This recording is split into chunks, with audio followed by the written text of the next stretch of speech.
Assalamualaikum warahmatullahi wabarakatuh. Kembali lagi dengan Ibu Guru, Ibu Fitriani dalam pembelajaran Bahasa Indonesia.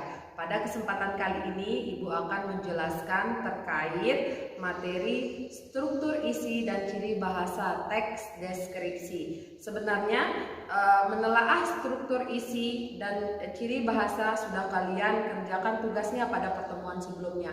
Namun ada beberapa hal yang mesti Ibu luruskan terkait hasil tugas yang sudah kalian kerjakan. Nah, sekarang untuk bagian yang pertama kita mulai dengan penjelasan materi struktur isi teks deskripsi. Struktur isi, apa yang disebut dengan struktur isi? Struktur isi adalah cara sebuah teks dibangun. Kalau kita umpamakan seperti rumah, ketika kita ingin membangun sebuah rumah, maka tidak mungkin atap rumah dulu yang dibangun baru pondasinya. Jelas yang pertama dibangun adalah pondasinya dulu, baru dindingnya, baru atapnya. Begitu pula dengan sebuah teks, tidak mungkin istilahnya paragraf kedua dulu yang kita jabarkan, baru penjabaran paragraf pertama. Maka itulah yang disebut dengan struktur isi. Jadi Ibu tegaskan sekali lagi, struktur isi adalah cara sebuah teks dibangun. Berkaitan dengan struktur isi teks deskripsi, maka teks deskripsi memiliki 3 struktur isi. Struktur isi yang pertama itu disebut dengan struktur identifikasi. Apa yang dimaksud dengan identifikasi? Di dalam struktur identifikasi ini dijelaskan nama, makna nama, sejarah lahir, lokasi, atau pernyataan umum lainnya terkait apa? Terkait objek yang dideskripsikan. Jadi, identifikasi hanya sebatas isinya berkaitan dengan pengenalan objek itu sendiri. Pengenalannya berupa apa?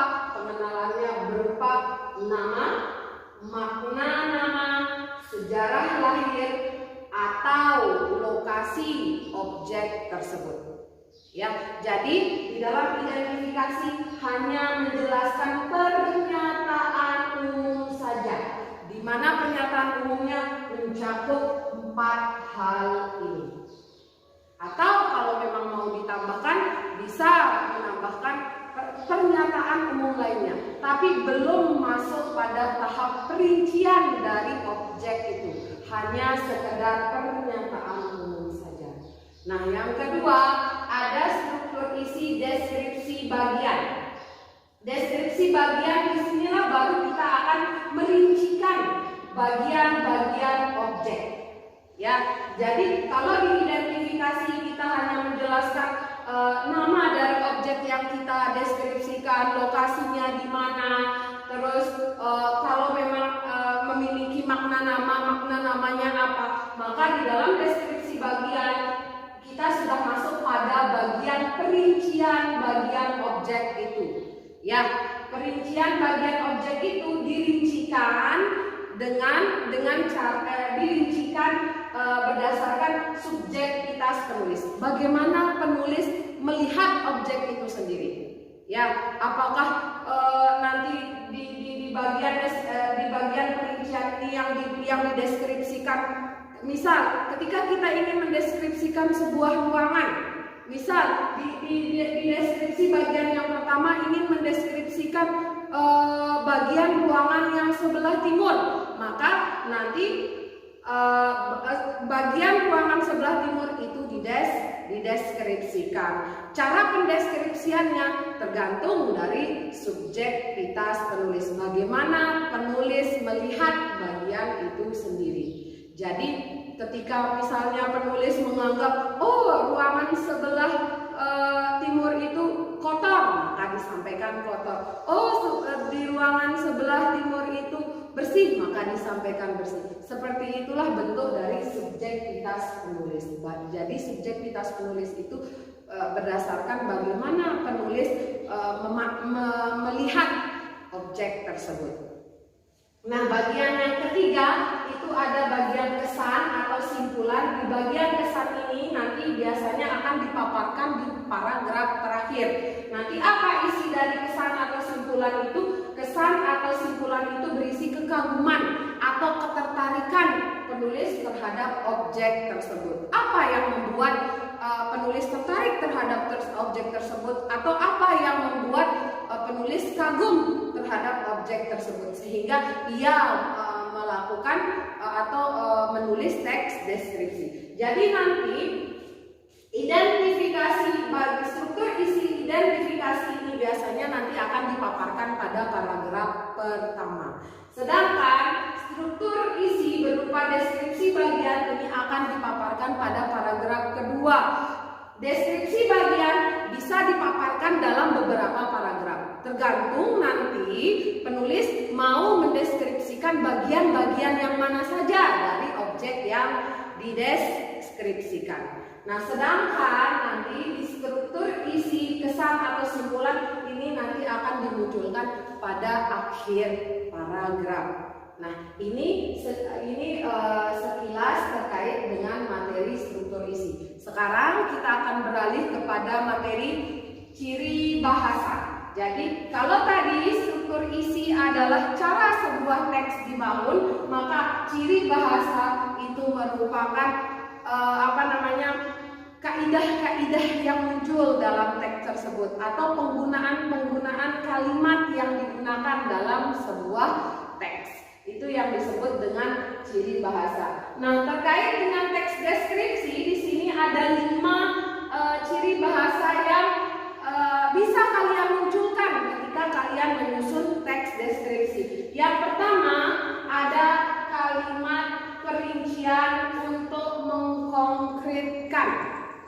Ya, jadi nanti kalimat perincian untuk mengkonkretkan ini kalau dikaitkan dengan struktur isi, biasanya nanti kita manfaatkan dalam penjabaran bagian deskripsi bagian.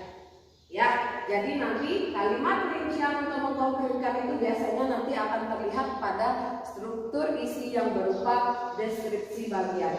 Nah, nanti ketika kalian membuat kalimat perincian untuk mengkonkretkan itu, kalian bisa menjabarkan bagaimana warna, bagaimana bentuk, bagaimana keadaan, bagaimana suasana, bagaimana bentuk fisik, bisa bentuk fisik dari objek yang kalian dari objek yang akan kalian deskripsikan. Ya, jadi ini kita pengkonkretannya bisa kita jabarkan dengan menjelaskan atau memaparkan bagaimana warna dari objek tersebut, bagaimana bentuk dari objek tersebut, bagaimana keadaan ataupun suasana dari objek tersebut, sehingga pembaca bisa merasakan secara nyata walaupun tidak langsung berkunjung atau melihat objek tersebut, pembaca seolah-olah bisa merasakan, mendengar atau melihat sendiri objek yang dideskripsikan. Nah, yang kedua, nanti biasanya di dalam teks deskripsi ada penggunaan kata dengan kata dasar KPTS. Ya, ini KPTS ini kenapa mesti kita pahami konsepnya? Karena ini ada kaidah atau aturan yang muncul ketika kata dengan kata dasar KPTS ini bertemu dengan imbuhan nasal namanya. Atau mungkin dulu ketika di SD kalian dijelaskan imbuhan nasal ini dengan istilah imbuhan men. Ini sama maksudnya. Ya, jadi konsep dari kata dengan kata dasar KPTS, ketika men bertemu dengan imbuhan men nasal, maka KPTS ini akan luluh atau hilang.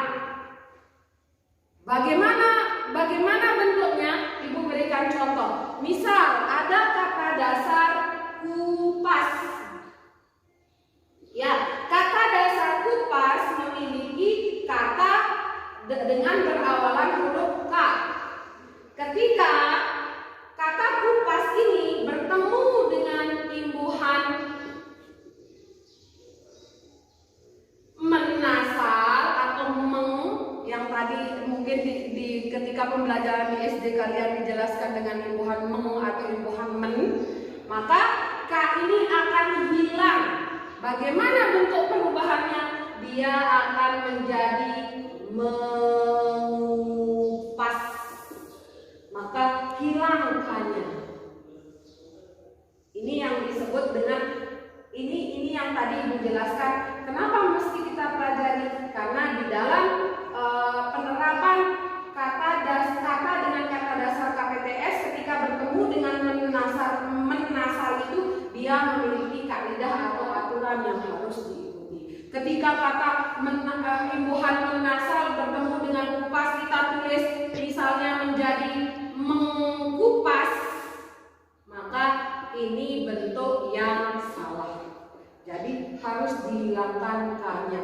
Begitu pula dengan nanti ada kata dengan kata dasar P, T atau S.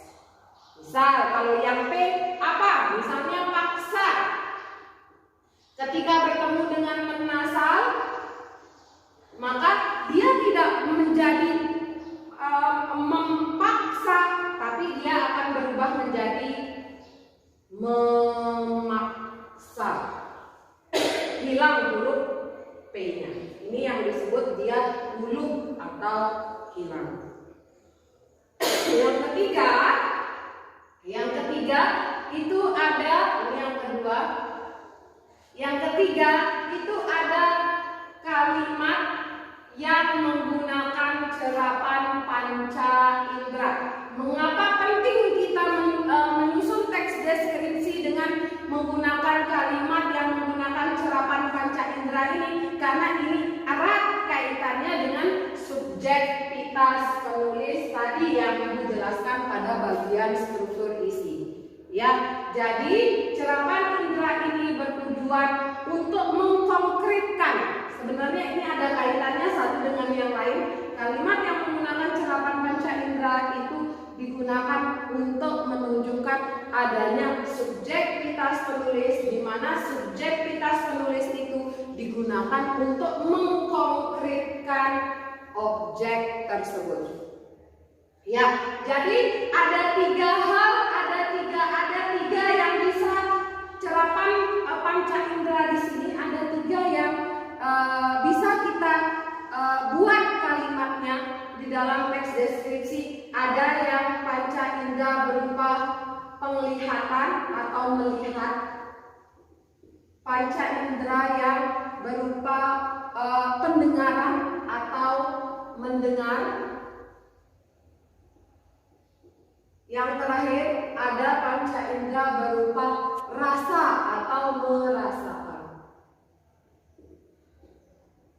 Ya, ketika kita melakukan perincian untuk mengkonkretkan sebuah objek, misalnya kita menulis kalimat meja-meja di ruang kelasku tersusun rapi, maka di antara ketiga ini serapan panca indera apa yang muncul?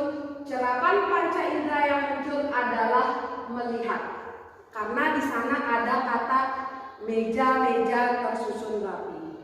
Jadi seolah-olah ketika kita mengatakan meja-meja tersusun rapi, seolah-olah orang bisa menunjukkan kesan, seolah-olah orang bisa melihat apa yang kita jabarkan.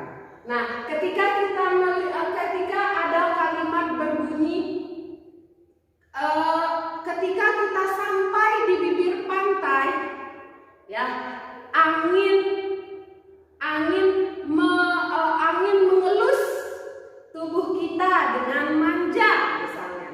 Nah, kalimat tersebut memunculkan serapan panca indera apa?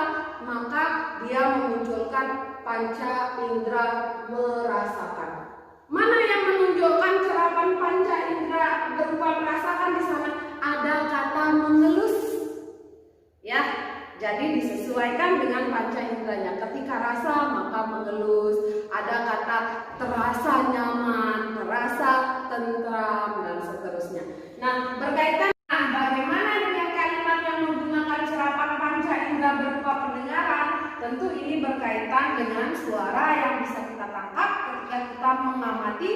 objek yang akan kita jadikan sebagai objek deskripsi kita nanti. Contoh, ketika kita ingin ketika kita ingin mendeskripsikan suasana di sawah, kita bisa memunculkan kalimat yang menggunakan serapan panca indera berupa mendengarkan dengan menggunakan kalimat terdengar suara burung berkicau. Atau ketika kita ingin mendeskripsikan pantai, kita bisa memunculkan kalimat terdengar deburan ombak. Jadi ini yang disebut dengan serapan panca indera mendengarkan. Nah, sekarang kita beralih ke bagian yang keempat, yaitu penggunaan sinonim. Kenapa penggunaan sinonim penting di dalam teks deskripsi? Sinonim di sini berfungsi untuk menghindari adanya penggunaan kata yang monoton. Apa itu penggunaan kata yang monoton? Penggunaan kata yang itu saja.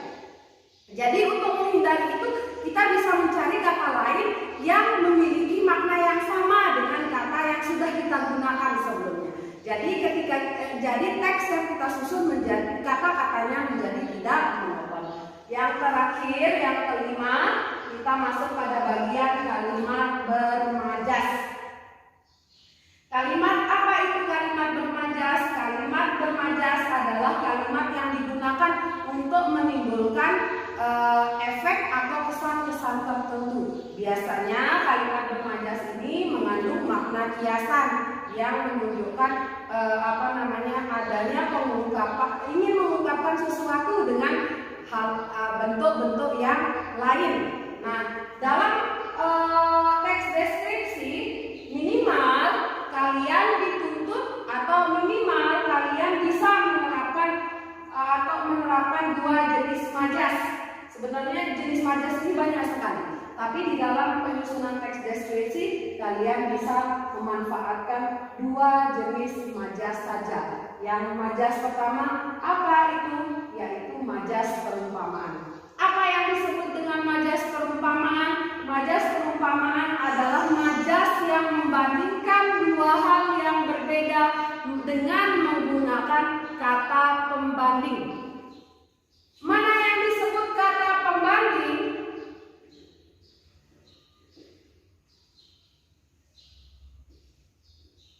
Ya, kata pembanding itu contohnya ada kata seperti, ada kata bagaikan,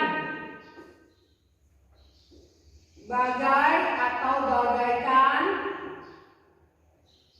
ada kata laksana, ada kata umpama, ada kata bak. Jadi ini yang disebut dengan kata pembanding. Jadi kita mengungkapkan dua hal yang berbeda itu menggunakan kata seperti bagai, bagaikan, laksana, umpama, atau bak. Contoh, misal seperti di dalam teks Pesona Pantai Sungai Gigi itu ada penggunaan majas perumpamaan hamparan lautan Pantai Senggigi seperti hamparan permadani. Jadi dia membandingkan dua hal yang berbeda. Apa dua hal yang berbeda di sana? Hamparan laut Pantai Senggigi dengan permadani. Itu menunjukkan ada dua hal berbeda, tapi sengaja dianggap sama menggunakan kata seperti. Itu yang disebut dengan konsep majas perumpamaan. Nah, sekarang yang kedua, kita bisa memanfaatkan adanya majas personifikasi. Biasanya majas personifikasi ini disebut juga dengan majas penginsanan. Apa yang disebut penginsanan? Penginsanan di sini kita menunjukkan adanya benda mati seolah-olah bertingkah seperti manusia. Contoh, tadi Ibu pernah mencontohkan di bagian serapan panca indera angin mengelus tubuh kita. Ya, kalimat angin mengelus tubuh kita itu masuk pada kalimat bermajas berupa personifikasi. Mana yang menunjukkan adanya penginsanan di dalam kalimat itu? Yang menunjukkan penginsanan dalam kalimat itu adalah ada kata angin yang merupakan benda mati diumpamakan bertingkah seperti manusia, dia dapat mengelus tubuh pengunjung pantai tersebut. Nah, ini yang disebut dengan majas personifikasi. Jadi, anak-anakku semuanya, ketika kita ingin menyusun sebuah teks deskripsi, maka kita harus mematuhi adanya aturan berupa struktur isi. Ya, jadi kita harus mematuhi adanya aturan struktur isi, di mana paragraf pertama harus kita jelaskan identifikasi dulu, baru paragraf kedua, ketiga, atau keempat, tergantung jumlah bagian yang ingin kita jabarkan, bagian objek yang ingin kita jabarkan, maka kita buat dia dalam deskripsi bagian, baru di paragraf terakhir kita susun apa yang membuat kita tertarik, apa yang membuat kita kagum terhadap objek tersebut atau yang disebut dengan kesan. Nanti ketika menjabarkan identifikasi deskripsi bagian maupun kesan ini, silahkan kalian manfaatkan ciri bahasa yang ada di dalam teks tersebut. Sekian penjelasan dari Ibu. Semoga penjelasan ini menjadi ilmu yang berkah, ilmu yang bermanfaat. Apabila ada pertanyaan, silahkan kalian ajukan pada fitur timeline kelas online kalian masing-masing. Wabillahi taufiq wal hidayah. Assalamualaikum warahmatullahi wabarakatuh.